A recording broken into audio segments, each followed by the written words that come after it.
Om Shanti. Good morning. आज 21 मई 2021 साकार मुरली। सभी अपने को आत्मा समझ के शांत स्वरूप स्थिति में एकाग्र होकर बैठे और बाबा की मुरली सुने। आज बाबा ने समय की इशारा दिया है। हमारा एक एक सेकंड बहुत वैल्यूएबल है। चारों तरफ हाहाकार है, त्राही त्राही है पूरे विश्व में। और हम ब्राह्मण आत्माओं का एक एक सेकंड भी अमूल्य है, एक एक वर्ष के समान है। इसके लिए बाबा ने कहा अपनी स्थिति योग युक्त निरंतर बनाओ। ऐसा अनुभव हो कि इस देह में रहते हुए मैं आत्मा अलग, मैं आत्मा रथी इस रथ में विराजमान हूं। चलते फिरते ये अनुभव होना चाहिए। क्या ऐसी स्थिति हमारी बनी है? दोनों बहुत इंपॉर्टेंट पॉइंट हैं। इसलिए आइए सुनते हैं बाबा के महावाक्य। एकाग्र होकर सुनिएगा। मीठे बच्चे सदैव याद रखो, बहुत गई थोड़ी रही। अब तो घर चलना है। इस छीछी शरीर और दुनिया को भूल जाना है। बहुत गई थोड़ी रही, अब घर चलना है। आज का प्रश्न है, कौन सा नशा निरंतर रहे तो स्थिति बड़ी फर्स्ट क्लास होगी? बाबा का उत्तर है, निरंतर नशा रहे कि मरवा मौत मल्लू का शिकार। हम मलूक, मलूक माने फरिश्ते, हम मलूक बन अपने माशूक के साथ घर जाएंगे। बाकी सब खल्लास होना है। अब हम इस पुरानी हाल को छोड़ नई लेंगे। यह ज्ञान सारा दिन बुद्धि में टपकता रहे। कौन सा ज्ञान टपकता रहे? कि हम इस पुरानी खाल को छोड़ नई लेंगे। ये सारे दिन बुद्धि में ये बात रहनी चाहिए कि ये पुराना देह छोड़कर नई देह को लेना है। क्योंकि ब्राह्मण परिवार की आत्माएं भी अचानक बहुत आत्माएं शरीर छोड़ रही हैं, तो इसलिए इसका भान भी कि यही रहना है। कोई भी पेपर कभी भी आ सकता है, इसलिए बुद्धि में इसको घुमाते रहना चाहिए कि ये पुराना शरीर है। अगर ये छूट भी गया तो भी रंज नहीं, दुख नहीं, क्योंकि नया शरीर लेना है। हर चीज में कल्याण है, इसलिए मौत से भी डर नहीं होना चाहिए, एकदम निश्चय। तो यह सारा ज्ञान बुद्धि में, ये बातें बुद्धि में विचरण करती रहनी चाहिए। यह सारा दिन बुद्धि में टपकता रहे तो अपार खुशी रहेगी। स्थिति फर्स्ट क्लास बन जाएगी। क्योंकि मौत से ही डर लगता है ना सबको, तो बाबा ने तो हमें उस डर से भी फारिग कर दिया है, आगे आने वाले समय को बता दिया है, इसलिए उसका भी चिंतन नहीं करना। गीत, यह कौन आया आज, यह कौन आज आया सवेरे सवेरे। कौन आता है हमारे पास सवेरे सवेरे? भगवान आता है, बाबा आते हैं हमारे पास सवेरे सवेरे। कितनी भाग्यशाली हम आत्माएं हैं। ओम शांति। बाबा हमको ओम शांति बोल रहे हैं, आप भी बाबा को रेस्पॉन्ड करें ओम शांति से। यह किसने कहा? बच्चों ने। अति इंद्रिय सुख में जीवन में आकर कहते हैं बेहद का बाप आया हुआ है। किस लिए? इस पतित दुनिया को बदल पावन दुनिया बनाने। पावन दुनिया कितनी बड़ी होगी, पतित दुनिया कितनी बड़ी है, यह तुम बच्चों की बुद्धि में आना चाहिए। यहाँ कितने करोड़ों मनुष्य हैं, इनको पतित भ्रष्टाचारी दुनिया कहते हैं। मीठे मीठे बच्चों को दिल में आना चाहिए, हमारी नई दुनिया कितनी छोटी होगी, क्योंकि पावन आत्माएं होंगी ना, तो पावन आत्माएं तो छोटी सी थोड़ी सी होती हैं, तो वो नई दुनिया भी पावन दुनिया छोटी होगी। हम कैसे राज्य करेंगे? हमारे हमारे भारत जैसा कोई देश हो नहीं सकता। यह कोई नहीं समझते। भारत स्वर्ग था, उस जैसा कोई देश हो नहीं सकता।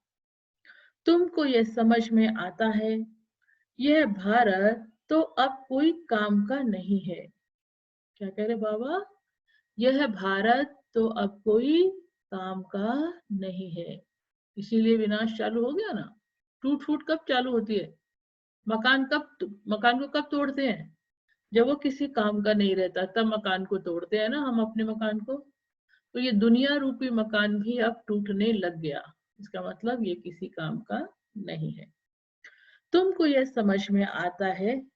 यह भारत तो अब कोई काम का नहीं है। भारत स्वर्ग था, अब नहीं है। यह किसको याद नहीं आता है? हमारा भारत सबसे ऊंच है, सबसे प्राचीन है। तुम बच्चों की बुद्धि में आता है, सो भी नंबरवार पुरुषार्थ अनुसार। इतनी खुशी, इतना रिगार्ड रहता है। बेहद का बाप आया हुआ है, कल्प कल्प आते हैं। माया रावण ने जो हमारा राज्य छीन लिया है, वह हम आत्माओं को फिर से अपना राज्य भाग्य बाबा आकर देते हैं। ऐसे नहीं कि कोई लड़ाई से छीना गया है, नहीं। रावण राज्य में हमारी मत भ्रष्टाचारी हो जाती है। श्रेष्ठाचारी से हम भ्रष्टाचारी बन जाते हैं। दुनिया देखो कितनी बढ़ गई है।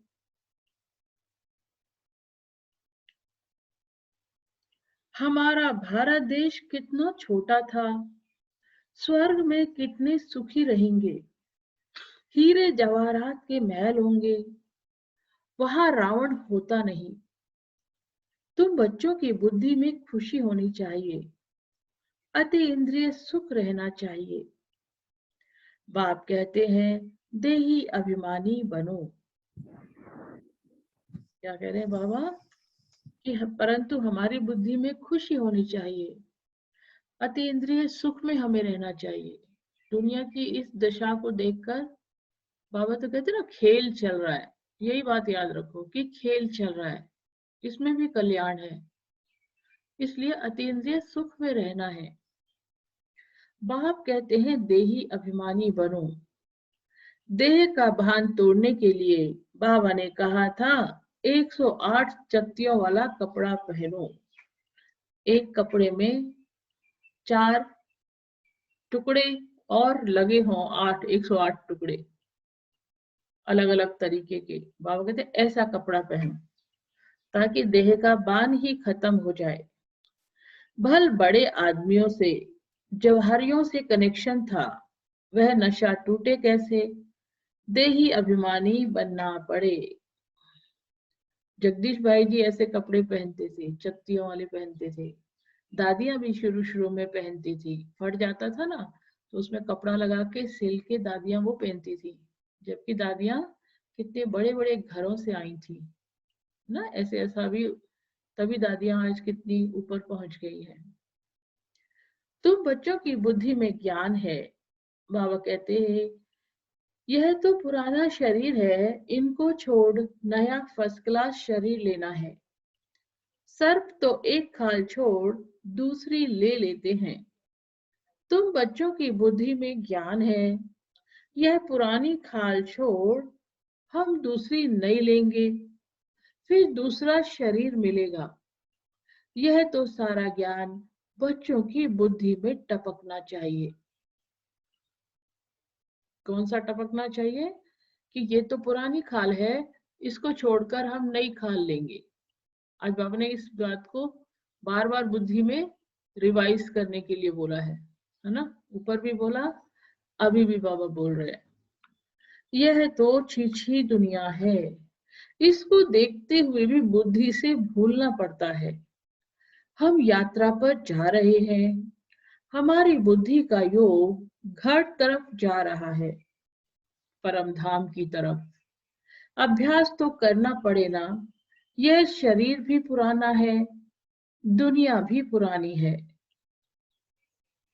साक्षात्कार कर लिया, अब यह देह और देह के सब संबंध छोड़ घर जाना है। अंदर में खुशी होती है, अभी हमको वापस जाना है।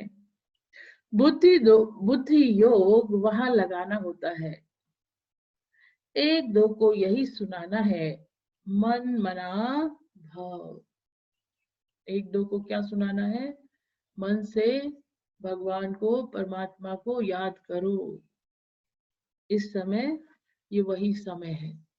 बाबा कह रहे हैं, एक दो को यही सुनाना है, मन मना भव। यह बड़ा जबरदस्त मंत्र है। भल गीता तो बहुत पढ़ते हैं, परंतु अर्थ नहीं समझते। तो कौन सा जबरदस्त मंत्र है? मन मना भव। जैसे और शास्त्र पढ़ते हैं, ऐसे पढ़ लेते हैं। यह किसकी बुद्धि में नहीं आएगा। हम भविष्य के लिए राजयोग सीख रहे हैं। बहुत गई, अब बाकी थोड़ा ही समय है। ऐसे ऐसे अपने को बहलाते खुशी में आना है। यह तो सब खल्लास हो जाएगा, होना है। मरुआ मौत मल्लू का शिकार। देख रहे हो ना कैसे लॉट में मौतें हो रही हैं।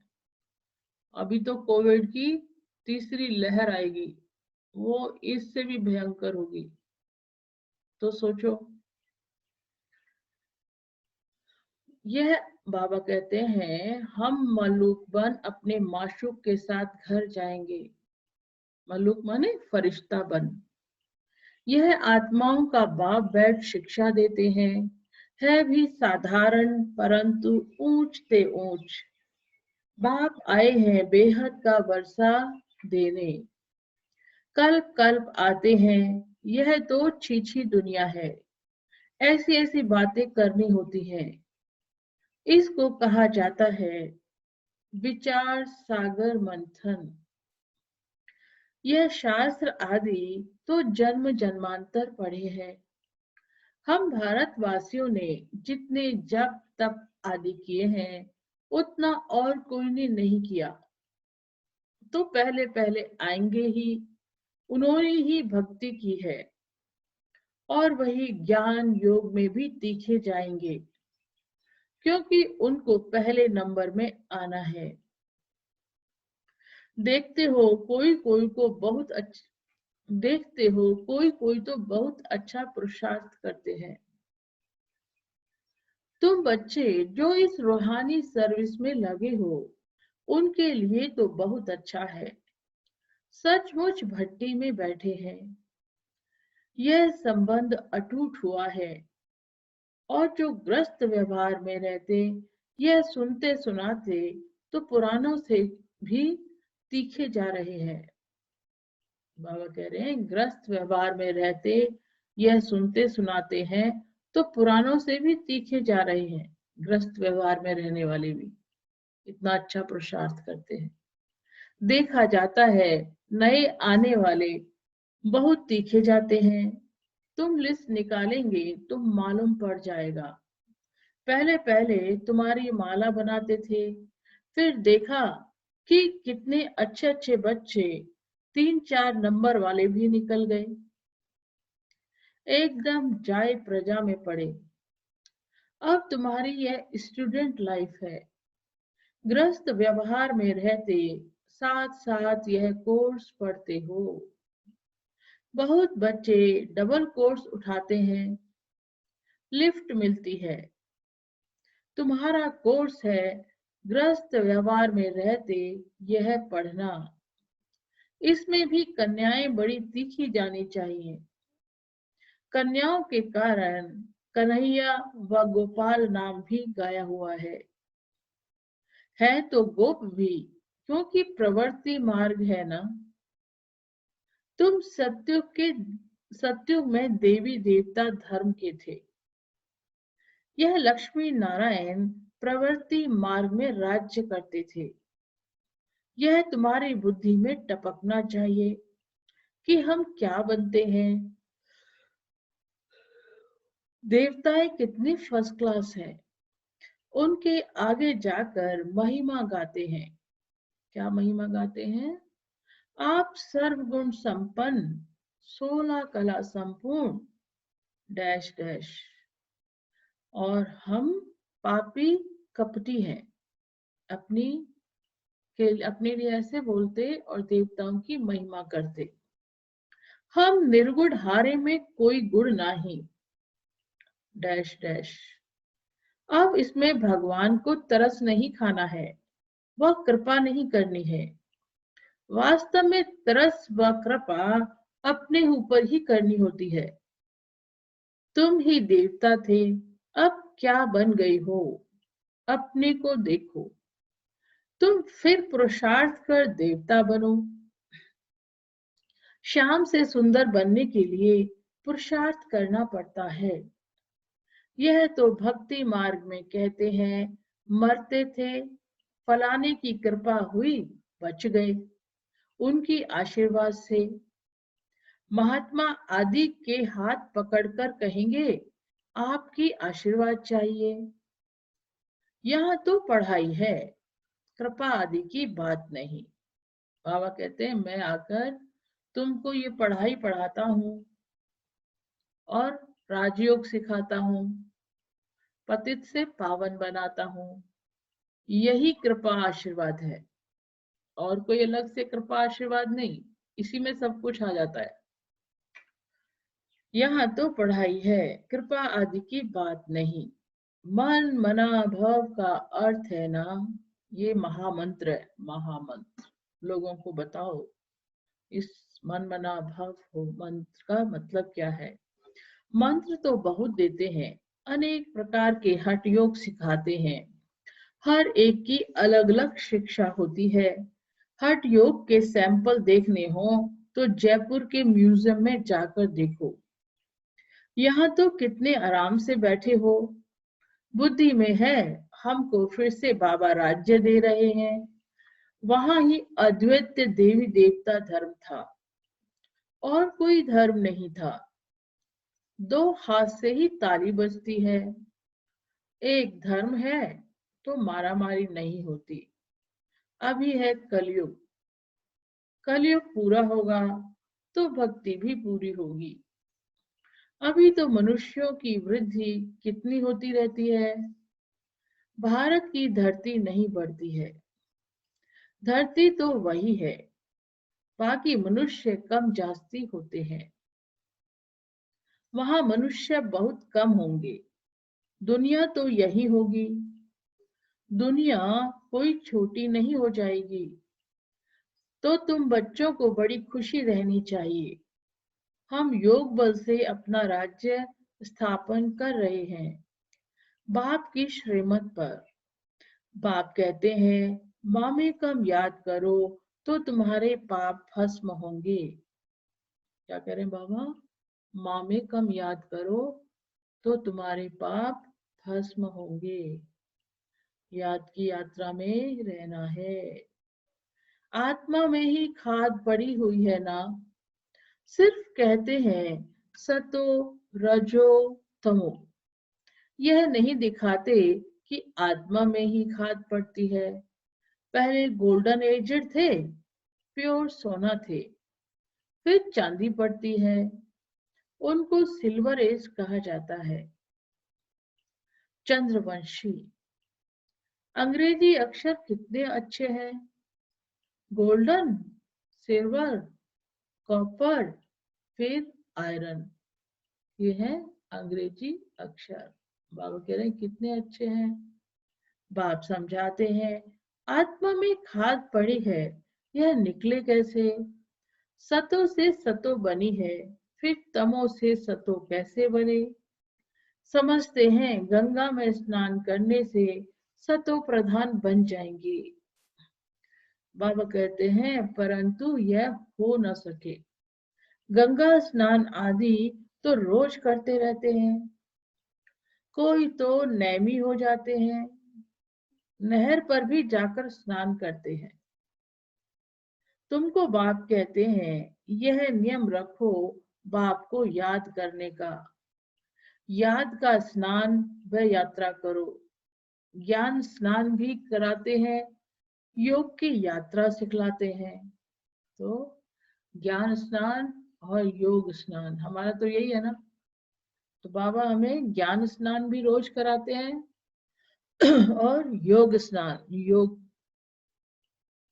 योग की यात्रा सिखलाते हैं। बाप ज्ञान देते हैं, इनमें योग का भी ज्ञान, सृष्टि चक्र का भी ज्ञान है। बाकी शास्त्रों का ज्ञान तो बहुत देते हैं, योग को जानते ही नहीं। हठ योग समझ लिया है, योग आश्रम तो ढेर है। मन मना भव का मंत्र देंगे, लेकिन सिवाय बाप के कोई भी मनुष्य के पास यह ज्ञान नहीं है। ये ज्ञान बाबा के पास ही है। संगम पर हर कल्प में के संगम पर बाबा आते हैं और ये ज्ञान हमें देते हैं। यह है ज्ञान स्नान करना। ये ज्ञान और कोई भी मनुष्य के पास नहीं है, सिर्फ बाबा ही आकर इस ज्ञान को देते हैं और इस ज्ञान से हम मनुष्य से देवता बनते हैं। और जब देवता बन जाते हैं तो ये ज्ञान हमसे लोप हो जाता है।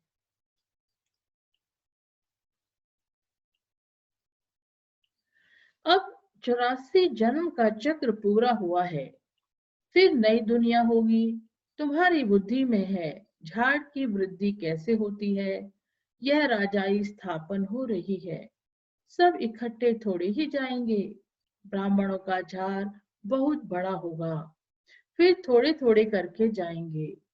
प्रजा बनती रहेगी, थोड़ा भी कोई ने सुन लिया तो प्रजा में आ जाएंगे। सेंटर्स बहुत वृद्धि को पाएंगे, प्रदर्शनियां ढेर जहां तहां होती रहेंगी। जैसे मंदिर टिकाड़े निकलते जाते हैं, वैसे तुम्हारी प्रदर्शनी भी गांव गांव में होगी। लोग जगह जगह मंदिर बनाते रहते हैं ना, ऐसे ही जगह जगह प्रदर्शनियां भी होती रहेंगी। घर घर में प्रदर्शनी रखनी होगी, वृद्धि को पाते जाएंगे। इसलिए आखिर इन चित्रों की भी छपाई करनी पड़ेगी। सबके पास बाप का पैगाम जाना है। तुम बच्चों को बड़ी भारी सर्विस करनी है। अभी यह प्रोजेक्टर प्रदर्शनी का फैशन निकला है, तो गांव गांव में दिखाना पड़ेगा। वह अच्छी रीति उठाएंगे। शिव जयंती गाई जाती है, परंतु वह कैसे आते हैं यह किसको पता नहीं है। शिव पुराण आदि में ये बातें हैं नहीं। यह बातें तुम सुनते हो, सुनने के समय अच्छा लगता है, फिर भूल जाते हैं। अच्छी रीति पॉइंट्स धारण करनी होंगी तो सर्विस भी अच्छी रीति कर सकेंगे, परंतु सब पॉइंट्स किसको धारण नहीं होती है। भाषण करके आएंगे, फिर ख्याल में आएगा अर्जुन यह पॉइंट्स भी समझाते थे तो अच्छा था। लेकिन जिनको देह अभिमान नहीं होगा वे झट बताएंगे। भाषण पर फिर विचार करेंगे, हमने सब पॉइंट्स ठीक समझाई, अर्जुन यह पॉइंट भूल गए। पॉइंट्स कोई साथ में नहीं चलनी है, यह है सिर्फ अभी के लिए, फिर यह खत्म हो जाएगा। इन आंखों से जो कुछ भी अभी देखते हो, फिर सतयुग में यह नहीं होगा। तुमको ज्ञान का तीसरा नेत्र अब मिलता है। अभी तुम त्रिनेत्री बनते हो। बाबा आकर तुमको ज्ञान दे रहे हैं तो आत्मा धारण करती है। आत्मा को तीसरा नेत्र मिलता है। यह ज्ञान कोई में नहीं है कि मैं आत्मा हूँ। यह शरीर द्वारा इस शरीर द्वारा यह करता हूँ। बाबा कहते हैं दुनिया वालों को यह ज्ञान किसी में नहीं है। बाबा हमको पढ़ाते हैं, यह बुद्धि में रखना, इसमें मेहनत है कि कौन सी क्या हमें प्रैक्टिस होनी चाहिए कि मैं इस शरीर द्वारा यह कराता हूं। बच्चों को मेहनत करनी चाहिए और खुशी में रहना चाहिए। बस अभी हमारा राज्य आया कि आया। तुम जानते हो हमारे राज्य में क्या क्या होगा। तुम बच्चों को तो बहुत खुशी रहनी चाहिए कि हम इस पढ़ाई से राज्य लेते हैं। पढ़ने वाले को मर्तबा याद रहता है। हम पढ़ते हैं भविष्य के लिए। अच्छा पढ़ेंगे तो राज्य गद्दी पर बैठेंगे। वे तो नामी ग्रामी हो जाते हैं। अभी लिस्ट निकालें, माला बनाएं तो सब कहेंगे फलानी बच्ची को हमारे पास भेजो। रिफ्रेश करने भाषण करने वाले को बुलाते हैं तो उनका रिगार्ड भी रखना चाहिए। हमको इन जैसा होशियार बनना है। अच्छा मीठे मीठे सखीला देह बच्चों प्रति माता पिता बाप दादा का याद प्यार और गुड मॉर्निंग। रूहानी बाप की रूहानी बच्चों को नमस्ते। हम रूहानी बच्चों की रूहानी बाप दादा को गुड मॉर्निंग और नमस्ते। धारणा के लिए मुख्य सार है। पहला पॉइंट है अति इंद्रिय सुख का अनुभव करने के लिए देह के भान को तोड़ने का पुरुषार्थ करना है। अब वापस घर जाना है, इसलिए बुद्धि योग घर से लगा रहे। दूसरा पॉइंट है ग्रस्त व्यवहार में रहते पढ़ाई भी पढ़नी है, डबल कोर्स उठाना है। ज्ञान का स्नान और याद की यात्रा करनी और करानी है। ज्ञान का स्नान मतलब रोज मुरली पढ़ना है, मनन चिंतन करना है और निरंतर कर्म करते बाबा की याद में रहना है, ग्रस्त व्यवहार में रहते हुए। यही हमारी सेफ्टी का साधन है। आज बाबा का वरदान है, सभी बाबा का वरदानी हाथ अपने सर पे महसूस करें। न्यारेपन के अभ्यास द्वारा फरिश्ते रूप का साक्षात्कार कराने वाले निरंतर सहज योगी भव। जैसे कोई भी वस्त्र धारण करना व न करना अपने हाथ में होता है, ऐसा अनुभव इस शरीर रूपी वस्त्र में हो। जैसे वस्त्र को धारण करके कार्य किया और कार्य पूरा होते ही वस्त्र से न्यारे हुए। शरीर और आत्मा दोनों का न्यारापन चलते फिरते अनुभव हो, तब कहेंगे निरंतर सहज योगी। ऐसे डिटैच रहने वाले बच्चों द्वारा अनेक आत्माओं को फरिश्तेपन, फरिश्ते रूप और भविष्य राज्य पद के साक्षात्कार होंगे। अंत में इस सर्विस से ही प्रभाव निकलेगा, हमारे स्वरूप से, हमारी स्थिति से साक्षात्कार होगा। यही सर्विस का साधन बनेगा। इस वरदान को वरदान को एक्सप्लेन करते हैं। वरदान को रोज ग्रुप में वरदान पोस्ट होता है, उसमें एक्सप्लेन करते हैं और उसमें ड्रिल भी कराई है कि हम कैसे देह से न्यारे हों। तो उस वरदान को आपके ग्रुप में जरूर जाता होगा वो वरदान, उसको प्रैक्टिस करें उस वरदान से ना। डिटैच रहने की प्रैक्टिस भी, ड्रिल भी उसमें कराई है, और जितनी बार उसको पढ़ेंगे उतनी स्थिति हमारी अच्छी बनेगी। स्लोगन है, संगम का 1 सेकंड भी व्यर्थ गवाना अर्थात 1 वर्ष गवाना। संगम का 1 सेकंड भी व्यर्थ गवाना अर्थात 1 वर्ष गवाना। इसलिए 1 सेकंड भी वेस्ट नहीं करो। ज्ञान स्नान करते रहो, योग स्नान करते रहो, मनसा सेवा करते रहो। ओम शांति, ओम शांति। शाम को मिलेंगे 8 बजे अव्यक्त वाणी मंथन में, 8 बजे इसी लिंक पर। अब बाबा को याद करते हैं, इस मुरली का मंथन करना। बाबा ने बहुत अच्छी बातें बताई हैं, इसको फिर पढ़िएगा। इसको YouTube पे भी डाल देते हैं मुरली को, वो भी ग्रुप में जाती है। बाकी मुरलियां तो अवेलेबल है, ठीक है। बाबा को याद करते हैं।